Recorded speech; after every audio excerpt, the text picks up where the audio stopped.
is Florida a community property state? What does that mean? So I'm not an attorney, so it's hard for me to give you like an exact legal definition of what a community property state means from like a legal framework.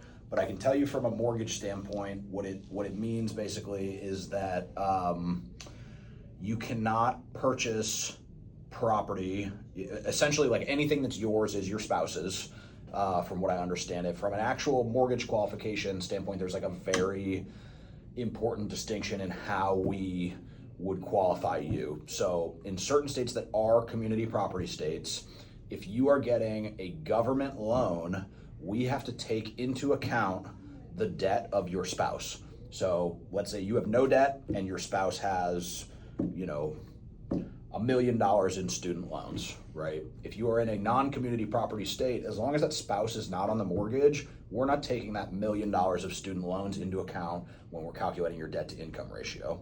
If you are purchasing in a community property state and you are married, in this situation, we would need to take, assuming you're taking out government financing, conventional is different, but FHA or VA, if you are taking out a mortgage, your spouse has $1 million in student loans, we have to take into account that $1 million in student loans in community property state. Now, Florida is not a community property state, so this is not applicable to Florida deals.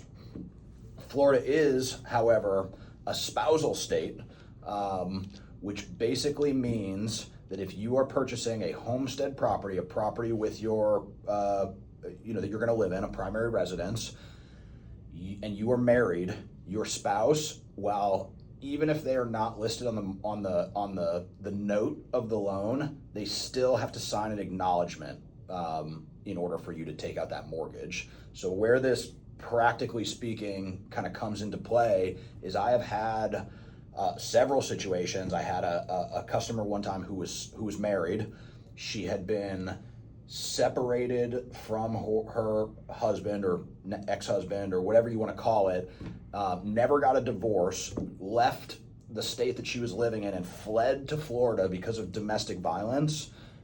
She was trying to buy a house to live in, and because she was married, we would have had to track down her technically current spouse, and he would have had to sign the paperwork in order for her to purchase that property. Now, this presented a problem because she was afraid that if he found out where she was living, he was going to come to Florida and kill her. So that blew up the deal. She basically couldn't buy the house because she was still married to this guy.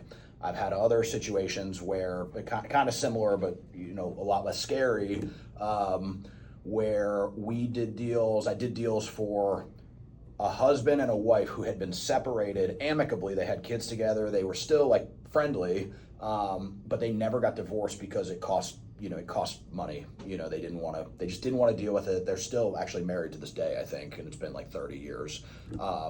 They each bought respective houses, right? Like he had his own house, she had her own house. And when they closed on the purchase and all the subsequent refinances that I did for them, they both had to sign the paperwork on either deal. So like the wife had to sign the husband's paperwork, the husband had to sign the wife's paperwork every single time they took out a mortgage. So is that necessarily a bad, there's in those kind of situations, it's a little bit weird.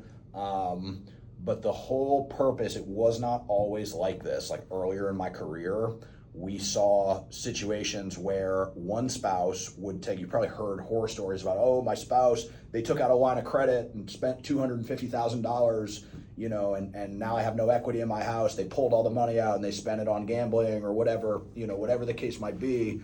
That used to be possible. And the reason, at least I think the reason that this type of rule has made that impossible. It would be impossible for me to take out a line of credit against my house or take out a refinance or anything. I can't do anything with a mortgage attached to the property that I live in without my wife signing off on it. So I think it is good in a general sense because it protects that situation. You can't get one over on your spouse. There are definitely obviously situations where it can either get a little bit weird where like the two people that have been separated but are comfortable with each other, You know, it can get a little bit weird where you have to have like your ex, who you're still technically married to, sign your paperwork, or that, you know, the situation I talked about first, which was just downright sad. But overall, you know, the idea is that like it's a spousal, the house that you live in is a marital asset, and you can't encumber that property without your spouse's permission, even if they're not on the deed or anything like that, because it's like a family asset. So that's the deal with that.